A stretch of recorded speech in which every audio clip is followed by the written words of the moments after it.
2024માં ગુજરાતી ફિલ્મો હોલસેલમાં આવી રહી છે.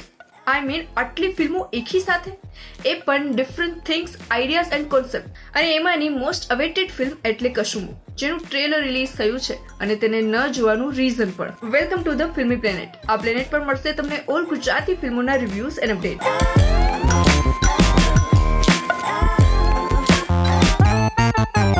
કશુંબો ગુજરાતના શૌર્ય, સમર્પણ અને સનાતનનો ઐતિહાસિક વારસો છે. 14મી સદીમાં ગુજરાતના શેત્રુંજી પર્વત પર ખિલજી પોતાના વિશાળ લશ્કર સાથે આક્રમણ કર્યું હતું અને આ વિશાળ લશ્કર સામે દાદુ બારોટ અને આદિપુર ગામના 51 બહાદુરોએ જે રીતે સામનો કર્યો હતો, તેમની બહાદુરી, શૌર્ય અને સમર્પણ જોઈ તમને પણ ગુજરાતી હોવાનો ગર્વ થશે. ઇતિહાસના પન્નાઓમાં ખોવાઈ ગયેલી આ ગાથા, જેને બિગ સ્ક્રીન પર લઈ આવીને વિજયગીરી બાવાએ ગુજરાતી ફિલ્મોને એક નેક્સ્ટ લેવલ પર જ પહોંચાડી છે. ટ્રેલર જોઈને જ ફિલ્મનું લેવલ ઇમેજિન કરી શકશો. ઓથેન્ટિક પડું જાળવી રાખવા જે રીતે સેટ પ્રિપેર કરવામાં આવ્યો છે, કોસ્ચ્યુમ ડિઝાઇન કરવામાં આવ્યા છે અને હરેક કેરેક્ટરને એડ કર્યા છે, જે આ ફિલ્મને પોતાનામાં જ એક મોટી ફિલ્મ હોવાનું દર્શાવે છે. ટ્રેલરની શરૂઆત જે રીતે ખિલજીના અવાજથી થાય છે, ઇટ વોઝ ઇમ્પ્રેસિવ. खुल्लु नफ्सी ज़ाक़तुल मौत, हर जानदार को मौत का मजा चखना है.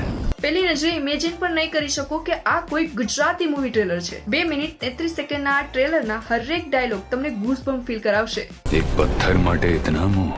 એ પથ્થર નથી, અમારા પરમ પિતા છે. અમારો જીવ તો અમારા શિવ છે. અને તેને વધુ ઇફેક્ટિવ બનાવે છે તેનું બેકગ્રાઉન્ડ મ્યુઝિક. આ પેલા ગુજરાતી ફિલ્મોના એક પણ ટ્રેલરમાં આ તાકાત નથી જોઈ. હરેક પાત્ર જે તમને સ્ક્રીન પર દેખાશે એની સાથે કનેક્ટ કરતા વાર નહીં લાગે. ઓલમોસ્ટ બધા એક્ટરોએ પોતાના કરિયરનું બેસ્ટ આપ્યું છે, જે ટ્રેલરમાં દેખાઈ આવે છે. વિઝ્યુઅલને રિયલ બનાવવા VFX નો પરફેક્ટ યુઝ કરવામાં આવ્યો છે, નહીં કે આદિપુરુષ જેવો. બાહુબલી જોડે કમ્પેર નથી કરતા, પણ બિગ સેટ ડિઝાઇન અને અમુક એક્શન સિક્વન્સ તમને બાહુબલીની યાદ જરૂર અપાવશે. આટલા વખાણ જ કરવા હતા તો પછી ન જોવાનું રીઝન શું હતું? ઇન્ડિયન હિસ્ટોરિકલ ફિલ્મ હોવા સાથે એ એક ઇન્ડિયન સેન્સિટિવ પાર્ટને પણ ઇફેક્ટ કરે છે, અને એ છે ધર્મ. ફિલ્મનો એક ડાયલોગ છે, એ પેલા સાંભળી લો.